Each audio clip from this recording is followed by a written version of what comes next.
I don't know if I'm the only one who feels this way, but to me personally, it feels like the UFC and MMA has kind of been feeling a little bit down lately. Like the events just aren't as good as they used to be. Now, there is something that people might refer to as like nostalgia bias, where I think that the older events are just better. I'm not even saying like old. I'm talking just like 6 years ago, back in like 2019. Those events were awesome, right? Back then we were having straight up banger after banger after banger cards. Whereas nowadays, it feels like there's a mixture of factors that's causing the UFC to kind of be watered down and just not as good as a whole as what it used to be. Now, let me clarify.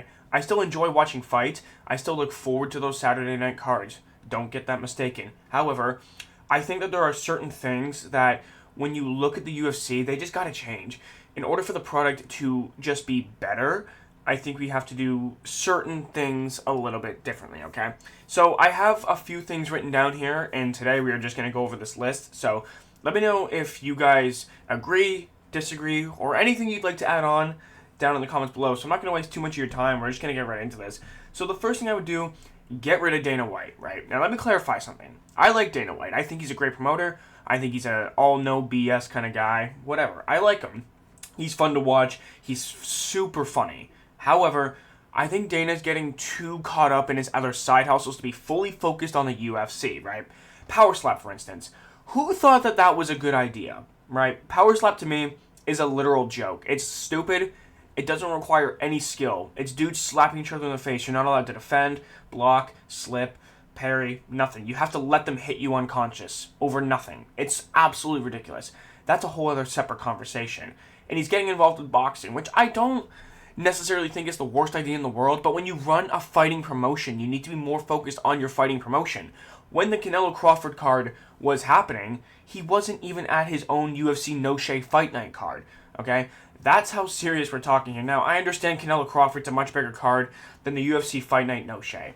I get it, but maybe don't be getting involved with boxing in the first place. Turki Al Sheikh was able to put on that fight perfectly fine without you, Dana White. Trust me, we did not need you on that card. But I understand maybe he's trying to make more money, maybe he's looking to retire soon. You know, he's been doing this whole UFC president thing for a long time. And after a while, I bet your passion probably just isn't the same. You want to go into other things. I understand that. I get it. But if you're going to be doing that, then what I think you need to do is step down as president of the UFC and have someone take over. I heard people mention Hunter Campbell before. Not a bad pick at all. But for me personally, I just don't think that Dana should be president if he's not going to be fully focused on the product that he's giving us, the fans, each and every single Saturday. And moving on to the next thing, stop giving title shots to undeserving contenders or people who have never fought in a weight class. Oh my goodness. So I wrote this list around the time that Sean O'Malley was about a rematch from Rob, and it is absolutely ridiculous to me that we give undeserving title shots based off money. I understand it's a business. You want to give title shots and make the biggest fights that will make the business the most amount of money. I get it. But at the same time, you also have the fans who want to see the deserving number one contenders fight for title shots, right? Like, how come Islam Makhachev fought Alexander Volkanovski on short notice? A featherweight.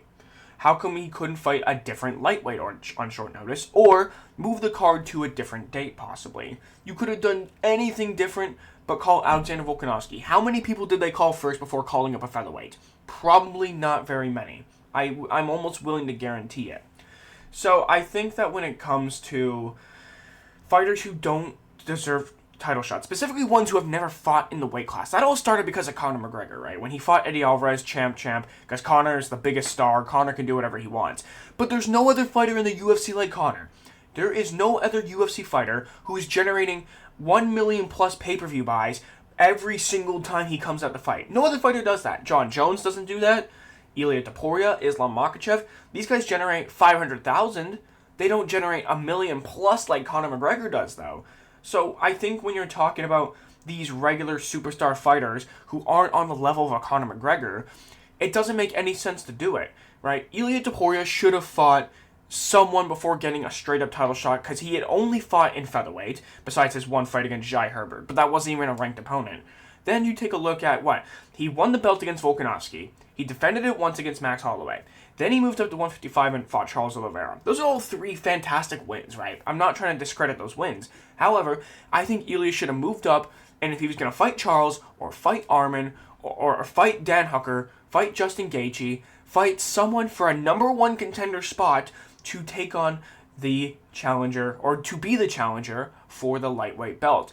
I wouldn't have argued it at that point. If he would have gotten a top 5 win at lightweight, then got a title shot, great. No one would have argued. But instead you jumped him straight into a title shot, mostly due to superstar potential, right? Charles Oliveira is a decent-sized star, right? Maybe not as big as he once was, but I know he's a pretty big star. Ilia Topuria is probably a bigger star than Charles. They're probably both on a similar playing field. So I understand why they did that from a business perspective. But now, Ilia's not very active, so it's going to make you regret letting him move up to lightweight, get a straight-up title shot in the first place, when, in my opinion, I just don't think it was very well-deserved. The next thing, better promotions, especially for Fight Night cards. Those are up-and-coming prospects, and the UFC should be doing more promotion towards building future stars.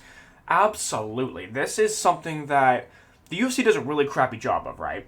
So let me give you an example. We have UFC 320 coming up in about a week and a half-ish. Is it 2 weeks-ish from now, I think? And we have not seen any promotion for it, right? Ankalaev versus Alex Pereira 2. Where's the promotion for that card? We haven't even seen anything. We got Dominic Reyes versus Carlos Ulberg next week. Where's the promotion for that card? It's one of those things that's absolutely... It's just annoying. And it's ridiculous because sometimes us fans, we're not always thinking about fights. Sometimes we get distracted by other things. Especially if you're not, super, super hardcore, where the UFC's your life, right? For me personally, I don't personally forget cards. But the casual fans might forget that there's a card because the UFC does not do a good job of promoting these cards, especially the Fight Night cards, right? And that's going to lead into something else that I'm going to talk about here in a couple minutes. But when you talk about, these Fight Night cards with a bunch of people that, let's be honest, most of us have never heard of. We haven't heard of most of the fighters on the prelims. Not that I don't necessarily want to watch them, we've just never heard of them. We need to be promoting certain people that you are looking to make up-and-coming stars, right? They do certain things like with Bo Nickel, right? You promoted that guy, and look what happened. Yeah, he lost to RDR, which, in my opinion, was not the worst loss in the world. He's going to learn. He's going to grow from it. They're promoting the hell out of Raul Rosas Jr. They do certain things with certain fighters, but when you get certain fighters on the prelims, if you're not willing to promote them and try to make them into future stars, then why do you even have them on the roster in the first place if you don't think that they're going to be anything special, or if you don't think that they're going to go very far? It just seems a little bit backwards to me. The promotion needs to do better because they know that the hardcore fans are going to tune in regardless. It's the casuals that you need to be drawing in. You need to draw interest to those specific fans. And moving on to something else that kind of ties into that, no more fights at the Apex. Oh my gosh, man, can we get rid of those? Yeah, they were kind of cool during COVID. It was a bit of a switch up, but now it's depressing and reminding us all of the time of how much 2020 just sucked, right? Let's just be honest with ourselves. We do not like Fight Night Apex cards, because usually when you have a Fight Night at the Apex, that means two things. One, there's no crowd. There's 100 people in there from, that are certain celebrities that get picked to go there from Dana White's choosing or whatever it is. But it also means that the fight card generally sucks. There's not a lot of good Fight Night cards at the Apex, as it's usually either a women's main event, a fight that we don't care to see, or it's one ranked fighter from welterweight, like Neil Magny, and you see him taking on whoever, like Carlos Prates at the time, who was up and coming. But at the time, it's the cards were just straight up terrible. We just don't care to see those cards at all. It's so depressing. We don't want to be reminded of the worst period of our lives anymore. We want to move on to big, crowded events. And if that means that there are less events, but they're higher quality each and every time, I'm fine with that. If you were to do, let's say, how many fight cards do they do a year? Probably about, 48? Something like that. If they were to cut that down to about 36 a year, and they produced high quality Fight Night and pay-per-view cards or whatever it's going to be with the Paramount Plus deal each and every time, I'm absolutely down with that. That's okay. Because then it frees up some Saturday nights where we can do other things, right? Because that's the other thing with being a UFC fan. When you have UFC Fight Night cards or UFC fight cards each and every single Saturday, it feels like you're not allowed to go out and do other things. Like a Saturday night, sometimes you want to go out and do stuff. Sometimes you want to hang out with your friends and do stuff. You don't always want to be sitting on the couch watching fights. Now, I love watching fights, but sometimes I like to switch it up a little bit. So I think that they need to just straight up just get rid of the Apex. We don't want to see it anymore. I understand you have that venue, you should use it, but how about you use it as a training facility for UFC fighters, or you can use it for your Dana White's Contender Series. You could do anything with it. But it doesn't have to be used for your actual Fight Night cards, because no one cares to watch those cards. Those cards suck. And moving on to the last thing, I'm going to call out some UFC champions here. There should be an activity clause for champions. If they can't defend their belt at least twice a year, then they should be getting stripped. Straight up. Because you have way too many champions who hold onto the belt for way too long, not wanting to defend it, right? And I understand you get injured, but the division still has to move on, right? If injuries happen and you have to relinquish your belt, that's okay. Because when you come back, you should be able to fight for that belt, because it's not like you, first of all, held up the division like a John Jones did or whatever. It's not like you're doing what Conor McGregor did when he won the lightweight or even the featherweight belt. You can instead have a situation where you can come back and fight for that belt once you're fully recovered, and you can get that belt back. It's not because you didn't put yourself in a position where you're trying to hold up the division. Whereas in other cases where you get champions who only want to fight once a year, once every year and a half, no, those guys should be stripped. We need to be getting the divisions constantly moving. We need to have more title fights. I understand that, athletes don't need to be in training camp mode all year round. I get it, because that's very tough on the body. You need time to recover, rest. I get it. So twice a year I think is fair.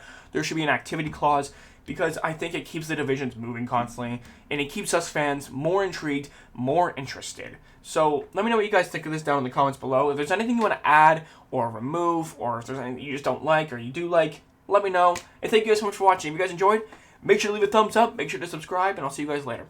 Peace!